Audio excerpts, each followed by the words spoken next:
Well, hello, Donald's Creek. Welcome to day 20 of 31 Days in Proverbs. Man, is this one a doozy? This is a big one. We could probably easily spend a week on Proverbs 20. There's so much here. I had a really difficult time kind of narrowing it down to just a few thoughts. But let's start with what I think is important here is just looking through this chapter. This is an observation I made of the commands that are given. So when I mean commands, I'm talking about where the 10 commandments showed up. So we see in verse 10, unequal weights and unequal measures are both alike, an abomination to the Lord. This would be do not steal. This is a matter of a deli guy putting his thumb on the scale and charging more for the meat because he's stealing. He's stealing from the person. They're paying for stuff that they're not receiving. So this would be very similar to 17. Bread gained by deceit is sweet to a man, but afterward his mouth is full of gravel. um, do not steal. This is about theft. You could also make the argument for verse 10, do not bear false witness, don't lie, which would be 23. Another one, do not lie, there towards the bottom.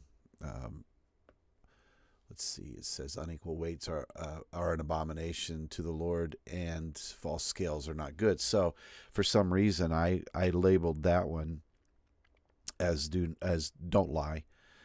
And these two, don't steal. I don't know why I did that or what my thought process was, but all three of these could be either of those, right? And then honor your parents. Verse number 20. Have to flip back here on my page. If one curses his father or mother, his lamp will be put out in utter darkness. Honor your mother and father. So there you see some commands being made. I had, in my business world, I had a difficulty. I'm not saying I stole from people, but mentally I was challenged because when you move someone, and I'm giving you a real life example, an earthly example of how this verse played out. And I was talking to my parents about this early on. It's you go to the deli or you go to the grocery store and you see it's $5.99 for a pound of ground beef, or it's $9.99 a pound for some mesquite turkey at the deli or whatever. So that's a across the board price, whether you are your age or your income level. It's the same for everyone. However, in the moving business, we had the quotes, the rates were not like that. I mean, there were some things, that we just charged by the hour. Most, I would say 70-80% of the moves fell into that. But when you start moving people long distances, a lot of things have to take into consideration. And one of them was the value of my time away from my family, that I'm going to be away, in some cases 3 to 5 days. And there is a value that I place on that. And it's not across the board. The other example would be if business had been a little lean and I get an opportunity to make a quote, to make an estimate. I would, if we needed the money, if we needed the business because things had not been busy, I would give a discount, right? I wouldn't tell this to them, but I'm saying in the quote, I wanted to put myself in the best position possible to win this job, so I could get this job. I'm going to put myself in the best place possible, so I would rate it a little lower than I ordinarily would because I need to earn, and I want to win this. And this proverb would come to mind when I would do this, and I would be like, is this really?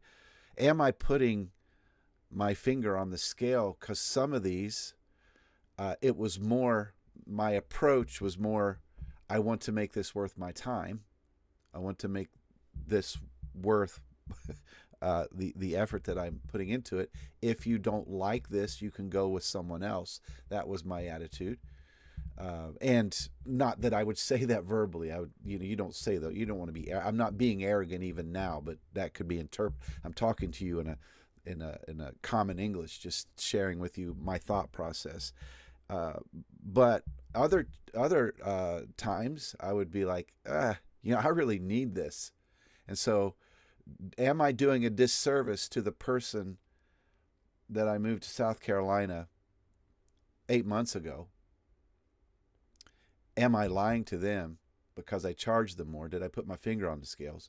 And I'm moving to, let's say Rock Hill, South Carolina, right on the border of North Carolina and South Carolina near Charlotte. Let's say that I'm moving someone there, and I charge them, $1,000 less or $800 less or something like that because I needed the cash. Still earned a profit, but needed the cash. So yeah, that's a real life example, and I'm belaboring the point on a chapter that is full of stuff. So I do apologize, but I wanted you to see a thought process of, is this like the deli, the meat department? I guess you could say sometimes stores throw in coupons for whatever reason. Stores throw in what they call loss leaders, things that they actually lose money on, hoping that they make money on something else over here to get people in the door. Let's just skinny it down to, how about we just not lie? How about we say we just not steal? I mean, in the world, it comes down to, we all come into a contract. I came into a contract with these people. They had a job. I bid on the job. They accepted the bid, and we moved on. But that was one of the thought processes that I had through the years. Now, here comes something. It's kind of kicking myself for not introducing earlier. I'm really sorry. I let you down. There is in antiquity, and I'm talking about old writing, and the Bible falls into this antiquity writing, maybe not the Old Testament, but the philosophy that was in the Old Testament times is definitely still this: linear versus circular. So we typically argue in a linear fashion, A to B to C to D.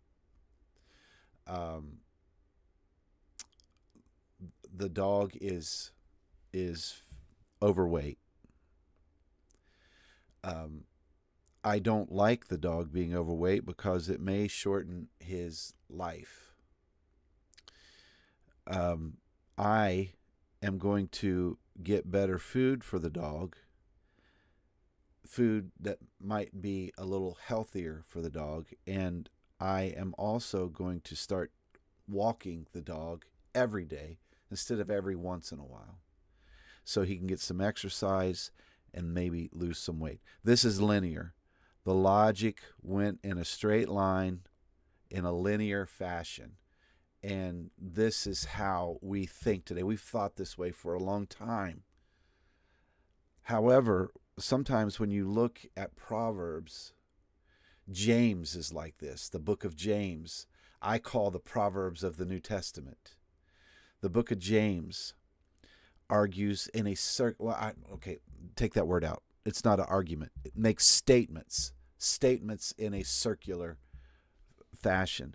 So they make a statement, the dog is overweight, and I'm going to try to do this. And instead of going then they might make another statement, B. This statement is maybe about a lifestyle that maybe you shouldn't lie. And then C, I should get better dog food. I should get something maybe that doesn't have as many fillers, maybe has real meat. And then D, that would say something about be careful how you speak to neighbors. Watch your mouth. And then E, I'm going to take the dog on some walks. Okay, they may not be that closely. There may be, instead of one sentence or instead of one thought separating A and B and C. It could be 3 sentences or 3 thoughts or more, but you get my point. When I say circular, I kept it short for a reason. So in Proverbs, this is very evident here. You see this circular, this non-linear. They throw out a thought, talk about some things, throw out another thought, talk about some things, throw out an additional thought. And these thought 1, thought 2, thought 3 are separated by a bunch of things, right? We see this here in 26. I just picked out a few kind of quickly. I could have maybe spent a little more time. The second one's probably the best. Let's look at 20 verse 2 instead of 20 verse 6. Let's look at this one right here. 20 verse 2, the terror of a king is like the growling of a lion. And then you get to 20 verse 8, the king who sits on the throne of judgment winnows all evil with his eyes. Then you get to 20 verse 26, a wise king winnows. So you see that tying word there. The tying word is winnow. And we'll talk about that into 3 things. But you see more of a circular where there's a thought, separation, thought, separation, thought. Okay? That is common in wisdom literature of antiquity. You definitely see that in James. So this is something that we have to get used to. It made sense to them. It made sense to them just like linear thought makes sense to us. They would pick up on it. And when I say they, I'm talking about, readers of old would pick up on this quicker. 3 things. Proverbs 20, when, place, show. This one was really hard. I put the magistrate because the king, we would call the magistrate because we don't have a king. There was even a protest. No kings. We have no kings. We have a magistrate. So 2, 8, 26, and 28 wins first place. Place, I put speech, and there's only 2 verses there. There was a lot of other places that I could have put speech. That's why it got to place and not to show. Money, there's just a couple of verses on money. But there were more speeches that I didn't write down. It could be categorized in a couple of different areas. So that brings up a thought. That list that I gave you when we got to chapter 10, I gave you a list of a breakdown. It's a topical reference to the book of Proverbs. If you happen to have kept that, I wanted, when I do this here, it's just in general. And the reason that I do this here is so that you will see the topics that are covered in each chapter of the Proverbs. I wanted to kind of give you a bird's eye view and not a specific view. This is very similar to that chart, but it's not as specific. I was very specific. If something was mentioned twice or could have been categorized twice, I would put it in 2 different categories, such as the lie and not stealing would be in both categories if that was the case from earlier. So that list could have some revising. I could, the next time that I go through Proverbs intently, like I've done this month with you, maybe I'll look at that list again and make sure it can't get further revisions, because it can. But I was much more specific on that one than this. So let's do 3 things because they're kind of heavy today, especially the last one. The magistrate and justice. Now I wanted to, it speaks here in, and of course we missed verse 2, but verse 8, it talks about the winnowing. The king sits on the throne of judgment and winnows all evil with his eyes. To winnow, what does the NIV say? Yeah, the NIV also says winnows. The New American Standard puts disperses. I think winnows is better. I'm not a Hebrew expert, but I think it's more accurate. That's surprising because the NASB is very specific. New King James puts scatters, and that's way off. But anyway, sorry, I digress. The magistrate and justice, that he winnows. We're assuming here that this is a righteous king. And it appears that he is. And we'll see that here in our 3rd thing. The winnowing, when you winnow, I am speaking to a lot of people who are in the country. So you probably already know. We have modern ways of doing this, but that is removing the seed of the plant from the husk of the plant. So you would have the meat, the actual wheat germ, whatever it is, and then you have this worthless part, the outside, the banana peel of the nut, the banana peel of the meat. Get rid of that. And oftentimes they would do this with a wheel, a stone wheel. They would that was more when they would crush the grain into a powder, but they would also use the wind. That's the one that Jesus speaks about. They're throwing these seeds up into the wind, and then the husk gets blown away. The worthless part gets blown away, and the good part, because it weighs more, falls to the ground. And I guess it depends on how windy it is, but let's not get picky. We understand what Jesus was saying. We understand what this is it here. He tries to separate the evil from the good. That's this just king. This just isn't we should have stopped there. This just isn't any king. This is the just king, a king that is righteous, because there are certainly magistrates that aren't righteous, that have no motivation to get rid of evil. And that this is the qualifier, that this king is just and righteous. And what we should understand here is that most theologians interpret that Christ is the wisdom here throughout this book of Proverbs. 1 Corinthians chapter 1, verse 24, Paul's talking about that we preach Christ crucified. Christ crucified is the wisdom of God. So this wisdom that we're actually looking for, Christ in the Old Testament. We're looking for Christ in this proverb. We're going to come confronted with it here shortly in our third thing, but let's look at our second thing, forgiveness, verse number 22.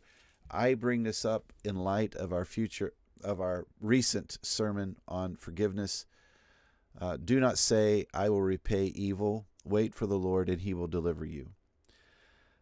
Once I stepped away from that section of Colossians and we moved on and we got into the love and the recent weeks since the sermon, I was kind of kicking myself because I really didn't define what forgiveness is. What is it? Do we just overlook it? And I meant to define it, and I didn't. And so I wanted to take this opportunity for this small audience to do it. That forgiveness is that I'm just not going to get even. That's it.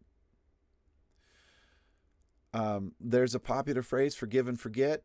If something is so significant, that's not biblical. You're not going to find that. I mean, you see, as far as the east is from the west, so our Father removes our sin from us. We see that in Psalm 103. But God, he's all-knowing. God doesn't just forget. That's another literary device. We're not held accountable because Jesus took them. That's why they were cast on the Son. Forgive and forget really isn't biblical. It's just we forgive, and I'm not going to get even. You hurt my feelings, so I'm going to go flatten your tires. You did something to my daughter, so I'm going to remove the lug nuts off all the tires instead of flatten them. Maybe you'll drive into a ditch. I don't know. You get what I'm saying? I'm not going to get even. But that is not the same as holding someone accountable to the magistrate when a law has been broken.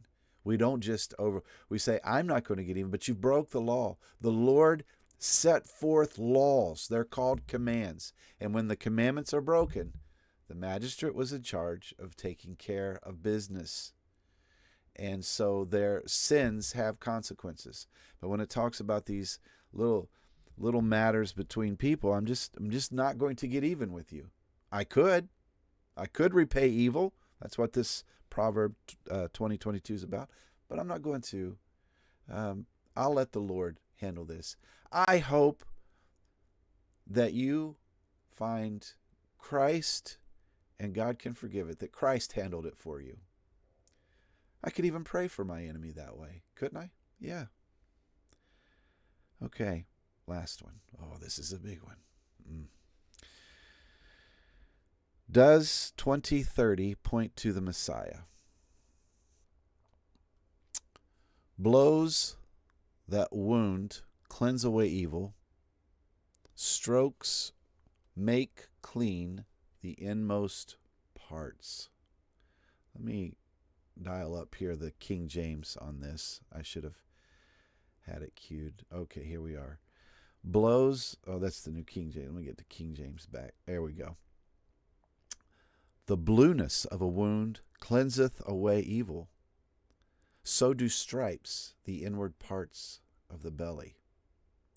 And that caught my attention. Our previous conversation on disciplining a child. I absolutely am against child abuse. No room for that at all in any home, Christian or unchristian. But there are some people that are more, when it talks about that we were dealing with this in a previous proverb about sparing the rod and spoiling the child. That, that phrase, the blueness of a wound cleanseth away evil, that really hit. I read like 5 or 6 translations as I'm going through here, and I'm like, wow. The NIV, blows and wounds scrub away evil, and beatings purge the inmost being. Okay, so let us not forget literary devices. This doesn't have to be literal. It can be figurative, though I don't, for some reason, I can't explain why, I don't get the sense that this is. The New American Standard puts stripes that wound scour away evil, and strokes reach the inmost parts. And I wrestled with this for a while because I began to think, is this a messianic proverb? Again, Colossians, 1 Corinthians 1:24. We preach Christ, who is the wisdom of God. And so I consulted some commentators. My study Bibles really said little to nothing on it. I went to some commentators. John Gill, who he's a new favorite of mine. He's a rising star. He's been dead a long time, but John Gill, he has the opinion that this applies to Jesus at the cross, from Isaiah 53, because that's immediately what I thought of, the stripes. By his stripes we are healed. By his wounds, in other translations, we are healed. The application is Jesus here at the cross, the true King. The true King. But he does admit that discipline, correction, that it can mean correction. But God is not the skeptic. The skeptic would automatically say that God is teaching here child abuse. God is not advocating for child abuse here. Let's just back away from that right away. And regardless of your paradigm for parenting, God does not condone child abuse. So, bruises, the blueness of a wound, King James, that we can't take that. I refuse to believe that this is a God condoning that we should discipline our children so severely that they should be bruised. No, absolutely not. And I think I'm in line here with John Gill. There are others. Matthew Henry, who is one of my favorite. His commentary is free on the internet. You can get a PDF version, but if you get a print copy, they're cheap. It's expository. we'll deal with that later. We're already at, oh my word, we're at 25 minutes. Let's wrap this up. Origen, which he's an early theologian. I like Origen, but he got a lot of things wrong. But he was one of the first, so he didn't have anything. He didn't have any shoulders to stand on. But I think this is a moral truth as well, that suffering does purge sin. Thank you, Jesus, and I mean this with all my heart. The Lord,